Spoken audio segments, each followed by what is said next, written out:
Chapter 1. The shivering red-orange burn of the humid sun throbbed like a fever along the Pacific rim of the Contamana coast. The beach and shallow harbour at Balancan, deadly still in the late afternoon heat, nonetheless looked pristine as a travel poster with its limpid emerald water and white powder sand. The thatch huts of the fishing village were simple as an urbanite's dream of Eden, though inside every one was like an oven, stinking of rotten grass, the air thick with the wine of green-headed flies. You never lost the heat in Contamana in September, even at night. Especially at night. It hadn't rained on the coast since June, and no one in Balancan was holding his breath. The heat was a given, like being poor or being shot by guerrillas. Inland from the village, darkness was already thick in the trees, and the coastal jungle hissed and seethed like a pot of boiling water. A hungry cougar began to flex in his lair in anticipation of the chase, the rip of the boar's hide, the thick clotted heart sweet as wild honey. Everything small and succulent, the mice, the ferrets, the blue-haired monkeys, plunged into their burrows and nests, giving over the night to 1,000 snakes, 1,000 kinds of venom. Nothing tender would still run free by morning. Tangles of exotic flowers groped for the last of the light. Rotten orchids fell into jelly, trampled by sunflowers 2 feet across. Whatever bloomed exploded, aching with pollen. Jasmine ran riot like weeds, looped with snags of vines and reverberating with the screams of macaws and parrots, who flew in a green blaze of magic, erasing time. In every rush of their wings were conjured images of blood-soaked Mayan priests and nobles, 1,000 years gone, praying at their zigzag temples beyond Lake Panajahel. And beyond the lake, at the humped spine of Contamana, the ominous black bulk of a dead volcano's peak pierced the last clouds of a thunderstorm riding east towards the highland jungles and out to the pale Caribbean. Then suddenly, like a siren in a dream, the timeless balance of Balancan was invaded by the sputtering blades of a helicopter. A huge US Army assault chopper slapping the heavy air as it approached the village. It hovered above the huts along the shore, rippling the matted roofs, seeming to watch like an alien ship, absurdly incongruous in the primitive setting, till just as abruptly a ring of landing lights flicked on in the close-cropped field beyond the huts. 3 puffs of pale blue smoke rose from a tin chimney in the largest hut. The UH-1H chopper sank towards the field. As it fanned the grass, its whacking blade kicked up violent swirls of heavy dust, sending a pair of rutting monkeys scurrying and screeching into the brush. Yet no native children ran and hid behind the banana trees. No women looked up from their looms. No peasant farmer bent for a ladle of water from a clay jug. But the helicopter's landing was watched most closely by a uniformed man with a twitch in his jaws, who stood silently behind a window of the main hut. General Homer Phillips was top man of the Balancan Command, a place that had stopped being a fishing village 10 years ago. At 55, Phillips was a hardened, tough lifer, canny and methodical, like the jungle hunters prowling in the wild coastal forest around him. His nameplate and insignia were routine army, and the braid on his chest showed his steady rise from infantry corporal, cutting his teeth in the ditches of Da Nang. Only a thin, pale silver bar in his collar identified his special unit, Code 4, Bravo. They were the elite of the elite commandos, post-Vietnam, post-Beirut. Homer Phillips and his men fought the newest kind of war, in the oldest kind of way. Even before the chopper's skids touched ground, the sliding door of the aircraft was hurled open. The first man to appear was dressed in fatigues and armed with full combat gear, belt studded with ammunition, a sheathed machete swinging at his right side. As he leaped from the chopper, he seemed as massive as a linebacker, yet as quick on his feet as a hurdler. His blonde hair was clipped low, and his eyes were steel grey and level as a falcon's. His ruggedly handsome face was totally alert, totally ready. As he hit the ground running, he barked an order over his shoulder, the words all swallowed by the roar of the engine. The general lowered the bamboo shade on the window and turned back to the room. "He's here," he said curtly to a soldier who was working at a desk in the dim light a few feet away, as if the soldier hadn't heard the chopper land. Mostly, the general sounded relieved. Meanwhile, several men ran out from various huts in the camp, even before the rotors of the UH-1H had stopped slicing the air. Heads were lowered, and hands covered mouths as protection from the choking dust still swirling in the air. There was apparently no time to waste. The detachment of Contamana regulars who were cooperating with the Americans quickly began to transfer equipment from the vibrating UH-1H, landing it onto a hoist and moving it across to a pair of smaller assault helicopters silently standing by at the clearing's edge. The man in fatigues strode through this flurry of activity and urgency, heading for the main hut. He stopped on the porch, pulled a cigar from his shirt pocket, and struck a match on his thumbnail. Major Dutch Schaefer had been through every jungle outpost the army could think up. He might look like a football hero from the Midwest, but he had a street kid's surly underlip, and something in him was wilder than any jungle. If he was weary from constant duty, he didn't show it. He seemed on guard, like a watchdog waiting to spring into action, his instincts so highly tuned he could hear a leaf rustle 10 meters away, in his sleep. But he always had time to stop and light a cigar. Schaefer turned to watch the men move the equipment, casting an appraising eye on the assault choppers. The hoist lurched past him, its engine growling and skipping at the insult of the crude petrol available in this backwater of the world. Night was now quickly overtaking the village, at a pace only possible in the tropics, where a curtain of darkness dropped as if every day was the end of a play.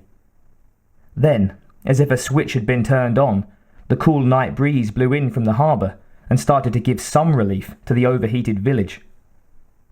As Schaefer walked into the hut, Phillips stepped forward into the dim light cast by a lone, naked bulb hanging over a desk littered with maps. As the two men exchanged the briefest smile, enormous moths attacked the bulb like miniature warplanes mimicking an air raid. Then the major informally saluted the general, who was not only Schaefer's senior in rank, but 2 wars older. "You're looking well, Dutch," Phillips said warmly as he returned the major's salute, then immediately reached forward and grasped his shoulder. It was a gesture of respect. "I make sure they feed me good," Schaefer replied with a wry grin as the 2 men descended a flight of stairs into the basement command post. They walked quickly through a tunnel lined with radio equipment, then ascended again into the palapa, a large 2-room shed with a concrete floor and thatched walls and roof. Here was where the assault choppers had been stored. Behind a partly drawn curtain, another bare bulb was strung from the rafters, illuminating a bank of compact field radio gear, maps, and stacks of infrared aerial photographs, all of it as incongruous in the primitive place as the chopper had seemed minutes before. A sense of urgency was mutually understood from the start. It was time to get to work. Schaefer was, as always, energized by the thought of a raw challenge, taut as a whip and itching to be presented with an impossible assignment. He was a tough, effective combat man who preferred to lead the front lines, where he could test his physical and mental strength against the worst odds. He didn't yet know why he had been summoned here with such immediacy, but he knew already that if Phillips was involved, it must be the heavy guns. "We've got ourselves one hell of a problem here," Phillips said, pointing at a topographical map that was edge to edge with deep jungle. "Something right up your alley." He leaned close to the map, where it trailed through the Guatemalan highlands near the mouth of the Usumacinta, circling a set of coordinates in the pale green along the Contamana border. It seemed like the middle of nowhere. No roads, no villages marked. Nothing. 18 hours ago, Phillips began, we got word that one of our choppers was down. It was transporting 3 cabinet members of this charming little country. Don't ask me where, and don't ask me why. All we know is it was shot down right here, he said, pointing to the tiny circled area on the map. The pilot radioed from the ground that they were all alive. Their position was fixed by the transponder beacon on board. Right here, he said again, tapping the location repeatedly, as if he could jog loose some feature of the place, something to make it make sense. Schaefer studied the map carefully for half a minute, then looked up at Phillips.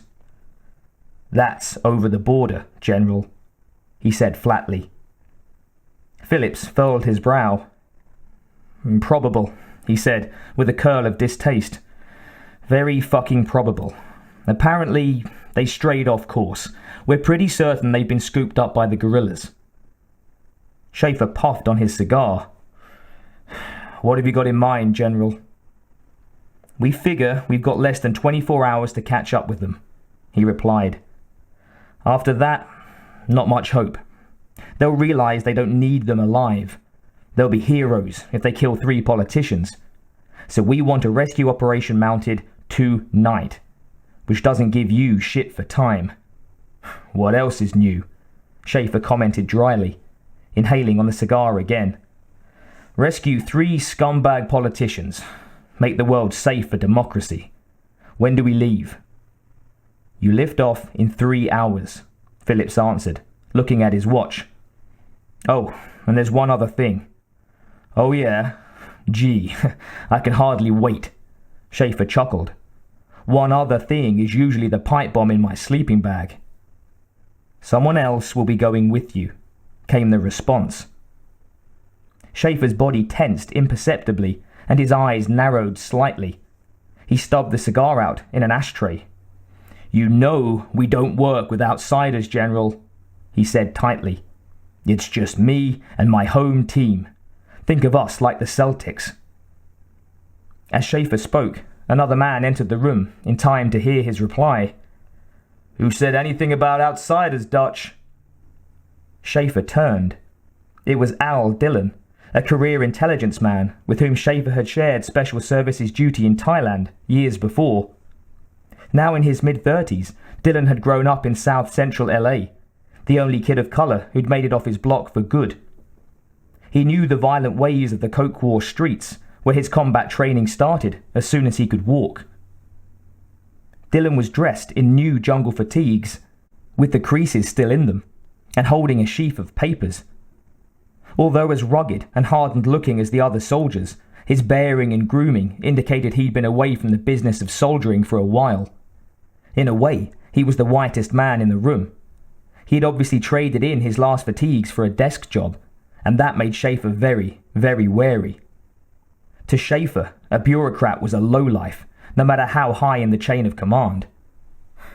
"Last time we danced, it was Lieutenant Schaefer," Dylan added, joking, sensing the tension and trying to ease it. A grin broke out across Schaefer's chiseled face. "Dylan, you son of a bitch," he grumbled good-naturedly. But even though he appeared to lighten up, he filed a red flag on Dylan. At the same time, he knew he had no choice but to work with the man, and it was best to make a show of cooperation. Dylan grinned back. Then the 2 men simultaneously swung their arms from the hip as if to land a punch. Phillips tensed. But the hands slapped together sharply in a gesture of camaraderie and gamesmanship, massive forearms bulging, testing each other's strength.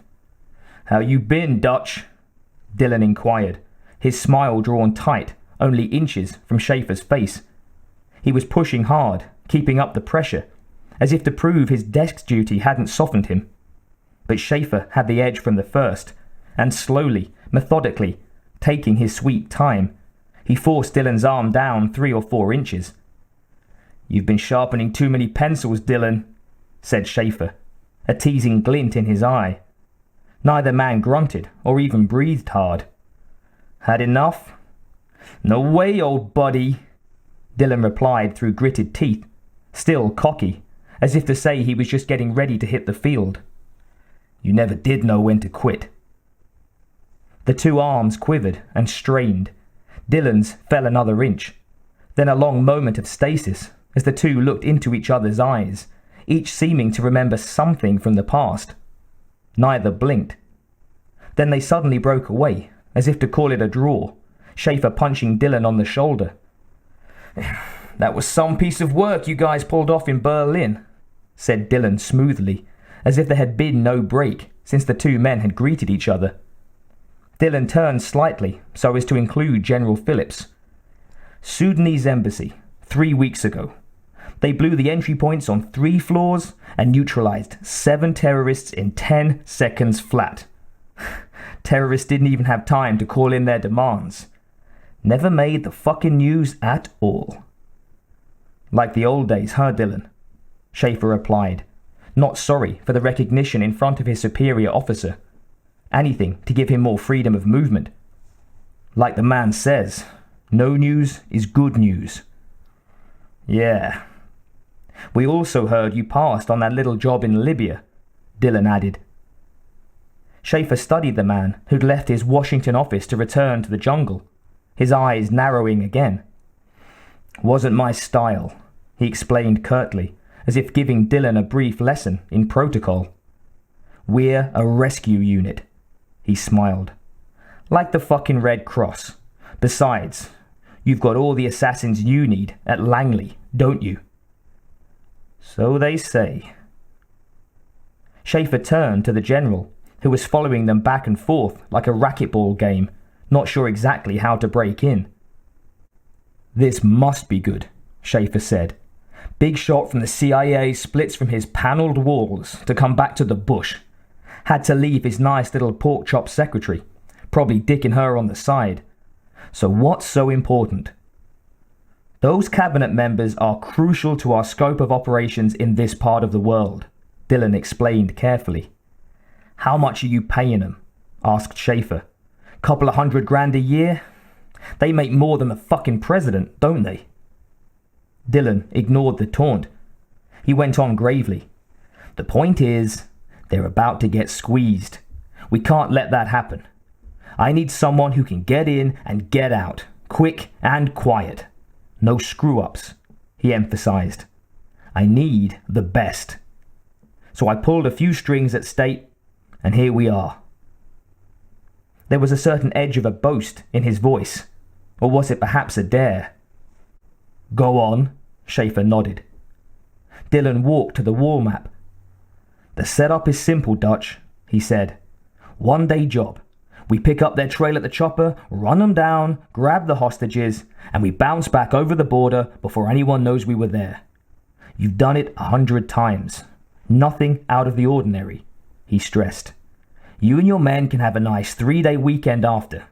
Tie one on in Mexico City. On us," he added, with a thin smile. Schaefer thought for a minute, studying the strangely featureless map. The wide, dense green shot through with a dozen rivers. "And it's nothing we can't handle alone," he said, pointedly, still bristling at the thought of combining his unit with anybody. Phillips, who'd been standing to the side observing silently, took the opportunity to intercede. "I'm afraid those are your orders, Major," he said evenly to Schaefer. His air of formality was as thick as a huddle of diplomats. "Once you reach your objective, Colonel Dylan will evaluate the situation and take charge." Schaefer, looking coolly from one to the other, clearly didn't like the arrangement, not even a little bit. Dylan endeavoured once more to smooth the tension. "Not to worry, Dutch," he said calmly. "Hey, I haven't lost my edge. They've got a head start on us in some real tough country, but otherwise, partner, it's a piece of cake." Phillips stepped in again, abrupt as a referee, impatient to move the operation along. "Gentlemen, we're losing time," he said, speaking from his rank. "That's okay, sir," Schaefer replied. "I've been working overtime as long as I can remember." Phillips went on as if he hadn't heard. "You'd better get your men ready now." Then, pausing a moment as if for effect, he added, "Good luck, Major." Schaefer grinned. "Luck's got nothing to do with it, General. I gave up luck in high school. I prefer a little deadly force myself." He saluted and turned and strode out of the hut, Dylan following closely at his heels. The general did not look quite so relieved.